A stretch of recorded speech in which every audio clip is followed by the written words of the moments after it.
안녕하세요. 뉴스반장입니다.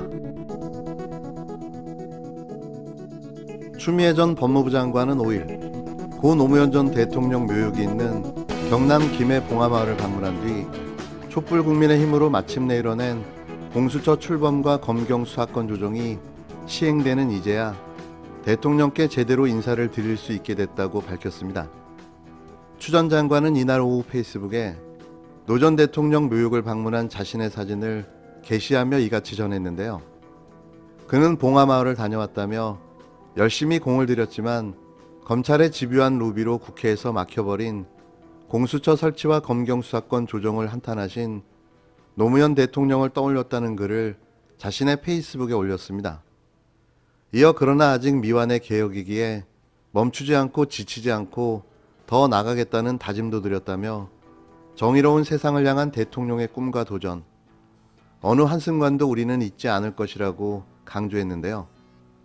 앞서 추 장관은 지난달 27일 박범계 장관의 취임에 따라 국민의 지치지 않는 성원과 법무가족 여러분의 헌신적 노력으로 역사에 남을 검찰개혁의 기틀을 함께 마련할 수 있었다는 점에서 기쁘게 생각한다며 법무부 장관에서 물러났습니다. 왜 전 추 장관만 생각하면 가슴이 뭉클해지는 걸까요? 그의 희생과 결단, 그리고 강력한 의지가 없었다면 과연 검찰개혁이 여기까지 올 수 있었을까요? 물론 조국 전 장관도 잊지 않고 있습니다. 이 두 분은 대한민국 무소불위 검찰을 개혁한 법무부 장관으로 역사에 영원히 기록될 것입니다. 다시 한번 감사하고 고맙습니다. 검찰개혁은 아직 끝난 게 아니죠. 지금도 멈춤 없이 계속되고 있습니다. 물론 정치검찰들의 끊임없는 로비와 방해는 여전한데요. 하지만 조 전 장관부터 시작된 검찰개혁 릴레이는 추 전 장관에 이어 박범계 법무부 장관까지 이어지고 있습니다. 불안하고 믿었지 못한 생각도 많았지만 검찰개혁의 마무리 장관이라는 타이틀에 걸맞게 박 장관도 개혁의 고삐를 늦추지 않고 앞으로 나아가고 있는데요. 박 장관과 윤석열 검찰청장이 5일 만나서 검찰 간부 인사 방안을 논의했습니다. 박 장관은 그 자리에서 그동안 윤 청장과 갈등을 빚어온 이성윤 서울중앙지검장을 유임시키겠다는 방침을 통보한 것으로 전해졌는데요. 이는 이미 며칠 전부터 말씀드렸던 내용입니다. 언론 보도를 통해 사실로 확인된 거죠. 소위 말해 추미애 라인으로 불리는 검찰 인사 빅4에 대한 경지를 끊임없이 요구해온 윤석열로서는 다시 한번 시도된 검찰개혁 방해 작업에 제동이 걸린 겁니다. 박 장관과 윤석열 청장의 회동은 서울 고검청사에서 2시간 가까이 진행됐는데요. 지난 2일에 이어 두 번째 만남인 거죠. 박 장관은 처음 단행할 검찰 인사안을 윤 청장에게 통보한 것으로 전해졌습니다. 박 장관은 우선 추미애 전 장관의 최측근으로 꼽히는 이성윤 서울중앙지검장의 유임 방침을 통보한 것으로 알려졌는데요. 이 지검장은 재작년 대검 반부패 강력부장으로 근무할 때 김학의 전 차장의 출국 금지 과정에 관여했고 이후 진행 중이던 수사에 외압을 행사했다는 의혹으로 수사선상에 올라 있는데요. 박 장관이 이 지검장을 그대로 두겠다고 밝혔다는 겁니다. 이는 그간 이어온 검찰개혁을 멈추지 않겠다는 강력한 의지로 보여지는데요. 현재 검찰개혁을 주도하는 이 지검장을 지키겠다는 거죠. 박 장관은 또 채널A 강요미수 사건으로 좌천된 한동훈 검사장의 일선 복귀에 대해 불가능하다고 말한 것으로 전해졌는데요.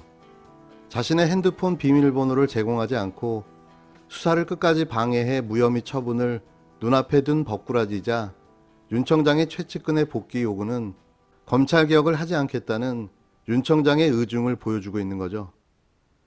이 지검장 교체와 한 검사장의 일선 복귀를 요구해온 윤 청장은 박 장관 방침에 납득하기 어렵다며 이견을 제시한 것으로 전해졌는데요.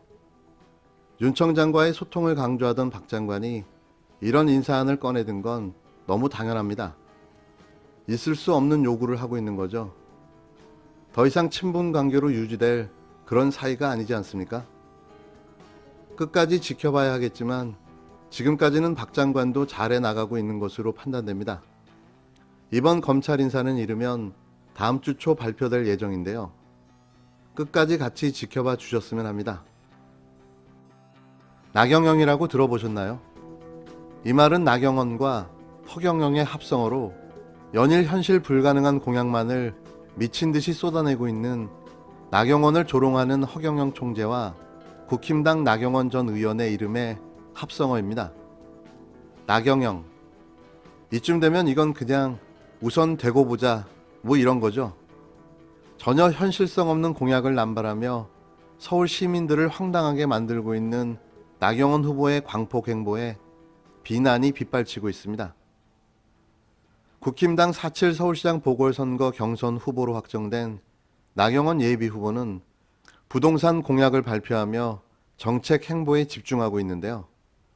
나 후보는 5일 국회에서 기자회견을 열고 재산세를 절반으로 깎아주는 고가 주택 기준을 서울시의 경우 9억에서 12억 원으로 상향 조정하겠다는 내용을 담은 부동산 공약을 발표했습니다. 부자를 위한 부자 감세 정책을 발표한 거죠. 과연 서울시에 12억 원 이상 주택을 가진 사람이 몇 명이나 있을까요? 이어 청년과 신혼부부를 위해 초기 대출이자를 3년간 100% 지원하고 역세권 대학가 주변에 평당 1,000만 원 수준의 주택을 공급하겠다는 공약도 내놨는데요. 이 재원은 도대체 어디서 조달한다는 거죠? 고개를 갸우뚱하게 만드는 그의 정책은 하루가 멀다 하고 미친 듯이 쏟아지고 있습니다. 또 나 후보는 지역 특성을 반영한 맞춤형 도시개발로 강남북 격차를 해소하고 재건축 재개발 원스톱 심의를 하겠다고 발표했는데요.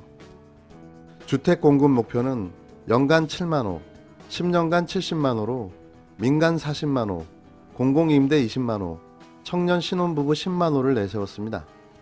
이쯤 되면 본인이 대통령인 거죠. 왜 되지도 않는 공약을 남발하는지 과연 현실성이 있는지 묻고 싶은데요. 갑자기 공중부양을 한다는 건 아닌지 심히 걱정됩니다. 그런데 나 후보의 이런 행보에 제동을 걸듯 그간 덮여왔던 13개 범죄 혐의에 대한 무혐의 사유가 드러나면서 논란이 되고 있는데요. 나 후보는 지난해 12월 그간 그의 정치 행보에 발목을 잡아왔던 13개 범죄 혐의인 아들과 딸 그리고 자신 일가가 운영하는 학교 재단과 관련된 모든 범죄 혐의에 대해 무혐의 불기소 처리됐는데요. 그것도 마치 모았다가 한 방에 털어주기라도 한 듯 보궐선거를 4개월 앞둔 시점에서 파격적으로 진행됐습니다. 일반 국민이라면 이런 혐의가 과연 불기소 처리될 사건일까요? 그를 향한 검찰의 선물 같은 면죄부에 충격과 경악, 비판과 비난이 빗발쳤는데요. 명실상부한 신의 딸임을 증명한 거죠. 그중 요 며칠 새 다시 논란이 되고 있는 딸 성적 특혜와 관련한 또 다른 진실은 우리 모두의 할 말을 잃게 만들었습니다. 검찰의 불기소 결정서에 따르면 나 전 의원의 딸 김모 씨가 성심여대 재학 기간에 장애학생 절대평가에 따라 성적이 정정된 것은 총 10회인데요. 특히 2014년 2학기에 수강한 한 과목은 D0에서 A뿔로 수정된 겁니다. 신의 딸의 그 딸인 거죠. 이게 특혜가 아니라고요. 이러고도 지킬지 의문시되는 공약을 남발하며 서울시장이 되시겠다고요. 잘 될까요?